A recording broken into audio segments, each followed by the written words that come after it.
to talk to you guys today about photography. So photography is what I do for a living, and I have been in the photography industry for 10 years. I also have, as you know from my previous discussions, several children and a family of actually 7 kids right now, so 9 of us together. I raised 5 children, and I have been the recipient of a lot of school photos. So why is that important to me? Well, it's important to me because it creates a history over the years of what, how we progress in memories.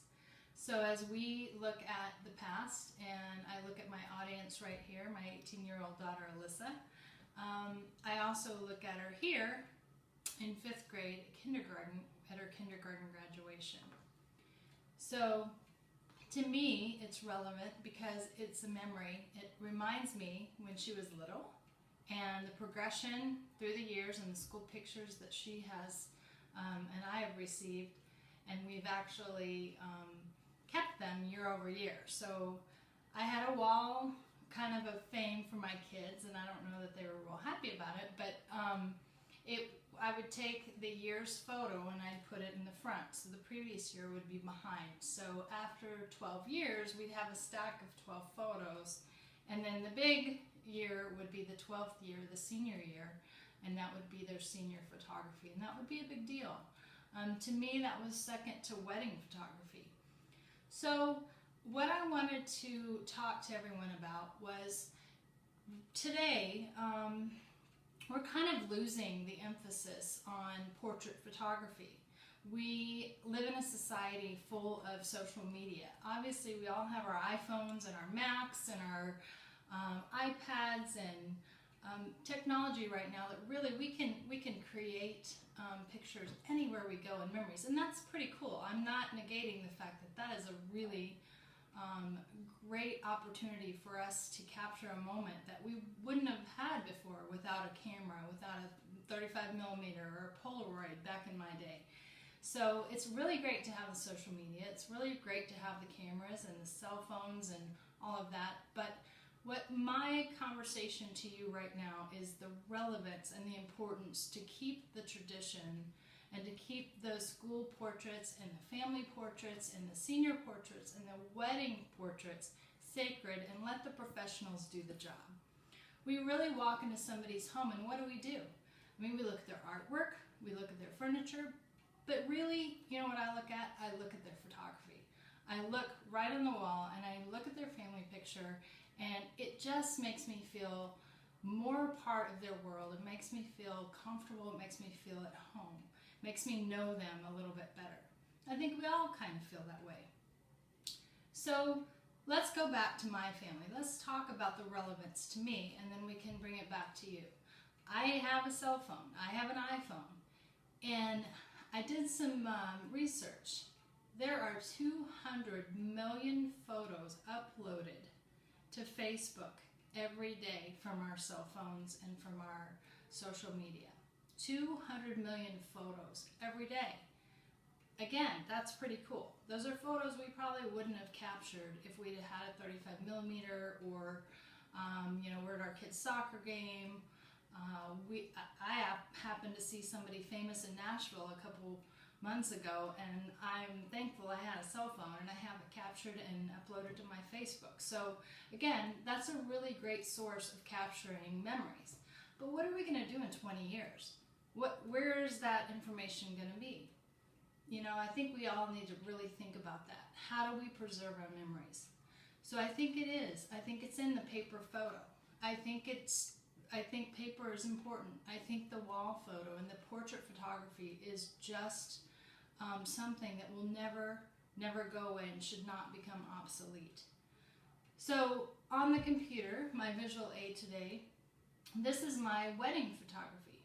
I would have hated to have that on somebody's iPhone, honestly, or somebody's iPad, and actually my brother, we did have my videographer be my brother on kind of a makeshift 8mm, and it didn't come out so well. And I regret the fact that I didn't go ahead and hire a professional videographer to photograph this very, very special day that I can't get back.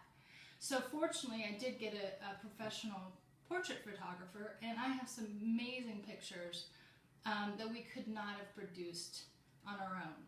I'm sorry, Mom, I'm sorry, Dad, you're not a professional photographer. You don't have the equipment, and maybe you do, and that's great, but most of us don't. Even me, being in the photography industry, I rely on my friends and other professionals to take the really, really important shots.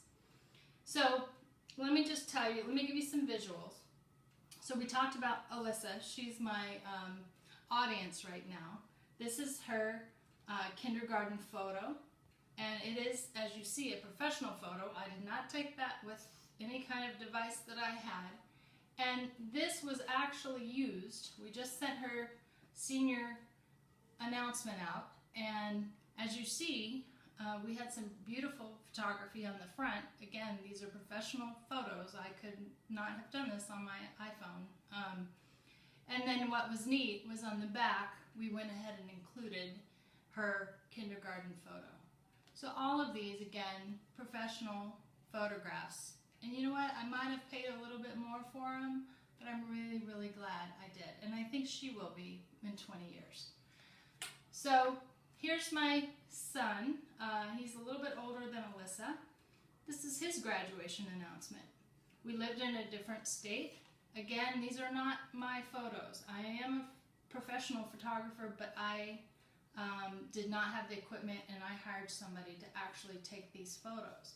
I probably wouldn't trade gold for my photos. These are more valuable to me than any possession that I have.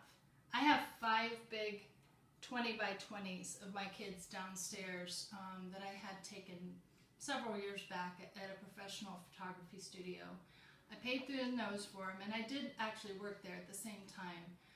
But I keep telling everybody, they walk into my house and they see those photos, and I tell them, if actually my house were burning down, I would save my dog and the kids, and we'd all get out, but the first thing I would grab are my photos. And I think we all feel that same way. So the reason why I'm passionate about this, and the reason why it's so important to me, is when I was 13 years old, my house flooded. So that's a big deal. I wasn't in the house, fortunately. I was out of town, but when I came back, everything I had was ruined. Everything.